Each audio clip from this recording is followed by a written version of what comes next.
I oftentimes question people like, hey, if your loved one saw you on my video, what do you think they would do? And unfortunately, a lot of times the answer is they would just be like, hey, there she go. Yeah. What is the difference between them and you? And when he showed me, we were on a video call, and he showed me that, it broke me. And I told him, F that, no, I'm coming to get you. That's the old school love. Yeah. That's why I'm doing this story, to just kind of highlight that. Yeah. We need to get back to that, right? What do you think it was that was preventing you from accepting her offer at first? Pride. What's up, YouTube? It's summertime and things are heating up in Atlanta. Make sure you go cop the merch at AtlantaStreetInterviews.com. Now back to the content. What's up, YouTube? Atlanta Street Interviews out here with another one, kind of a special, guys. So, how you doing today, miss? I'm good, and yourself? All right, I'm doing great. Thank you for asking. I just got done interviewing one of our popular interviewees, Chris, and I was riding by and I saw you and your daughter out here, so I spun the block. I said, hey, maybe it'll be a good interview. We ended up talking. You're not homeless or anything like that. No. But your daughter ran into the arms of a guy that was walking by. Yes. Turns out that's her brother. Yes. Okay. And so that's who was out here homeless for a little while. Yes. Okay. And so where are you coming from? I'm coming from Florida. Okay, so you drove up here from Florida. Yes. To come and get your son. Mm-hmm. Okay. So a lot of people don't do that. And I oftentimes question people like, hey, if your loved one saw you on my video, what do you think they would do? And unfortunately, a lot of times the answer is they would just be like, hey, there she go. Yeah. What is the difference between them and you?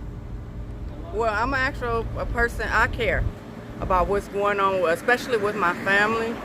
So my son, he's been here off and on for a few years, and he got hurt, and it took some time. He stayed a month in the hospital, and then after the hospital, he transferred here. Wait, he stayed a month in the hospital? What the heck happened that he stayed a month in the hospital? He hurt his ankle. He fell down some stairs going down the subway here. And he hurt himself. He caught, necrosis, where his ankle had turned black, where some of his flesh started dying, just because he twisted his ankle. But so it was like infected or something like that? It was infected, yes.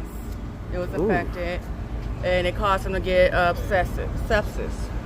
So they, like I said, they kept him in the hospital for a month, and he didn't know where he was going to go after he lost his job. Whatever, job wouldn't let him come back, whatever. What was he doing out here in the first place? He was staying with some supposed to be friends of him, and basically, I guess he overstayed his welcome. So how long was he there for before things went I left? believe about a year.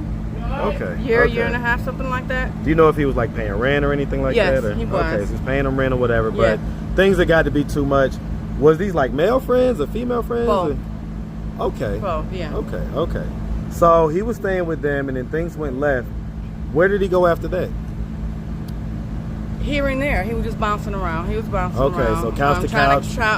He was trying to land on his feet, whatever. And so I was giving him some time to see what he wanted to do, because I've been told him, you don't have to do this. You don't have to go through this alone. Right. You have a home to come to. Right. But he was scared, so... Scared of what? Just coming back. Me and my son's relationship sometimes is a... How old is your son? He's almost 27. 27. How old are you? Almost 50. Look at that black don't crack. I love it. Okay. So you know, sometimes y'all don't necessarily jive all the way. I know, all the time. And so okay. So he was kind of hesitant to come back or whatnot. Yeah. But so what made him decide to, accept your offer? When my son called me a few days ago, and I was asking him how he was doing, and he told me that he was barely eating here, that they serve very small portions. And when he showed me, we were on a video call, and he showed me that, it broke me. And I told him, F that, no, I'm coming to get you. And I'm like, I'm not gonna see you go through that. He was hoping here that they would help him and put him in placement. Right. Whatever. So he was going to try to stick it out, and I told him, no, I'm coming to get you this weekend. No, that's right, man. Like, I'm not gonna see you go through this. You're hurt. You don't have no one else or whatever. I'm your mom, so It ain't. You don't have a choice. You coming back home.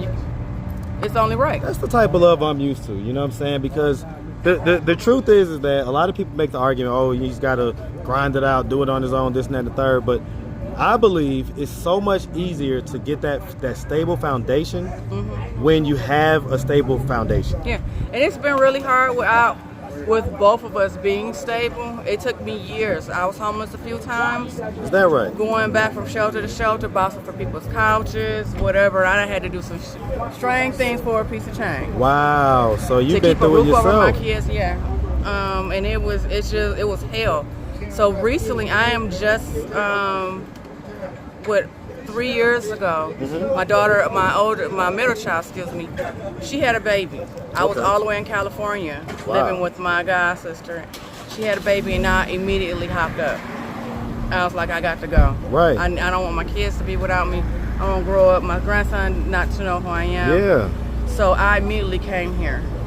And I was able to get myself together in a very quick amount of time. Okay, was that here in Atlanta?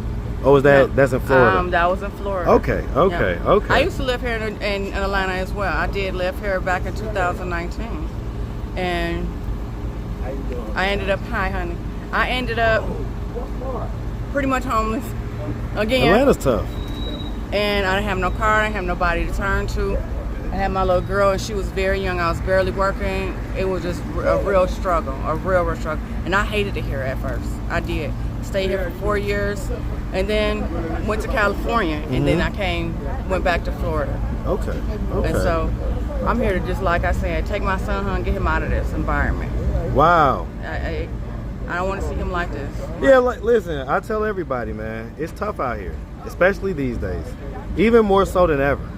Now, the good thing is that there's a lot more of a push to get people off the streets right now in particular because of the World Cup is going to be coming next year. So they're kind of trying to clean things up. They got a lot of construction projects going on, things like that. But the bottom line is that for single men, it's still just tough. It is. I see all these people, and it's heartbreaking because people... What's going on, brother? Say, hey, man, I'm good. Are you the son? That's my son. Okay, what's going on, man? Man, hey, brother. Man, I heard about what happened to your ankle, man. That sounds like you went through hell for a little bit. I did. Been in the hospital for a month ain't no joke. That means it's seriously something wrong, man. So I'm glad to see you up and, able to walk. You got, the boot on. Is everything looking like it's gonna heal up good and everything? To project it, it's kind of still uncertain. I won't have nothing that. I mean, obviously I'm able to walk again. Right. That was at first my biggest concern. Yeah. Because it wasn't looking good at all. They was talking amputation for real. Whoa. Yeah. Whoa. They was talking amputation. Okay, man. Okay, so I was talking to your mom. She said, man, hey, eventually I was like, F this. I'm gonna come up and get you. And what do you think about that? I love it. Man, I'm telling you. See, that's the old school love. Yeah. That's what, and that's why I'm doing this story to just kind of highlight that. Yeah. We need to get back to that, right? What do you think it was that was preventing you from accepting her offer at first? Pride, man. I'm older now. I'm 26 years old. You know how you go through that rebellious stage when you're a teenager? Yeah. Like once you get 13, 14, 15, yeah. 15, you start rebelling a little bit. Yeah, you got to test the boundaries. You got to see what's going on. It's that same type of phase, but it's to an extremity when you're an adult. Right. Once you're going through that 22, 23, 24, I'm 26. Okay. So I done went through that phase of rebelling as an adult. Right. Knowing that I can because I'm my own man. I'm an adult. You can make your own decisions. Yeah. So she just, as a mom, she had to let me go through that. Yeah. And so that's what God does. He lets us bump our heads until we get tired. I tell you what, man, you're speaking a mouthful, right? What do you have to say to the guys that are in your situation or even a few years younger, like you say, that are going through that time where they're like, all right, I'm just going to I got to thug it out. I got to do this. I got to do that. What would you have to say to them? I would say, first and foremost, if you have another option, choose it. Don't let the pride be the reason that you go through hell, and it's like we already living it. Pride goeth before the fall. Yeah.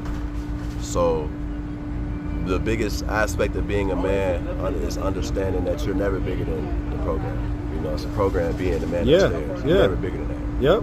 know. So as much say so as he gave you, you don't have to last for it. So just gotta humble yourself. It sounds like, you know, humility. That's what it counts. I tell you because that's what, what man. gets you a lot in this world. That's what gets you a lot of favoritism. A lot of, you know, people wanting to help you because they see that in you. Gotta be humble. You don't think that you don't have a haughty spirit. For it, right? Yep. Right. I love it, man. I love it, brother. Well, listen, definitely the best of luck, man. Thank you. I hope that your leg, your ankle 100% heals. And, you know, just hope to see you like doing big things in the future, man. And I'm so glad that your mom decided to do this interview, talk to me. And I hope that people are inspired to just come and get their loved ones if they're out here. Come and get their loved ones. Yeah, and that's a lot. That's the problem. Why you see so many people out here is because they don't have any. Of course, there's other choices. No, yeah, you're right. Reasons. Other reasons, but a lot of it, I'd say a good 50% of it is people coming from foster care. People coming from situations where they really don't have. And not even a literal foster. You know what I'm saying? Just being fostered in this life. Yep. You know, and that's what I went through. Is having to meet people who I cared about and not seeing cared about me. I didn't come from a big family. It's just me and her and my sister. You know, so I don't got this big background, this big family where I come from, this big family tree. It's just my immediate. Is your dad involved? Is he? Never. Okay. Never met him. Wow. So I became going through my life. You know how that goes. Like if you had never had that male, then you gotta figure. You try to find it. Yeah. And so oftentimes, so much my mom was able to teach me. I had to learn the rest from out here. Tell you, man. This ain't where you want to learn it from. This ain't it. All right, man. Well, listen, if anybody out there wanted to reach out, help, or donate, do you guys have a way to do that? Social media, Cash App, anything like that? I don't have a Cash App. I got PayPal. I got Instagram. What's your Insta? My Instagram is Jose Quavo, HOSAE. It should pop up after that. It'll be the first one. Okay. And nobody has Cash App or anything? I don't. No? Okay. No, she don't have one. She has to get a sponsor or something for her to order, to do her Cash App. I don't know why, but yeah. I think my brother got Cash App. It's no worries, man. Listen, they can reach out to you on Instagram. We definitely appreciate y'all. Definitely wishing them but the best, all right? Thank you so much. Make sure you have a good one, sweetie. You too. All right. God bless you.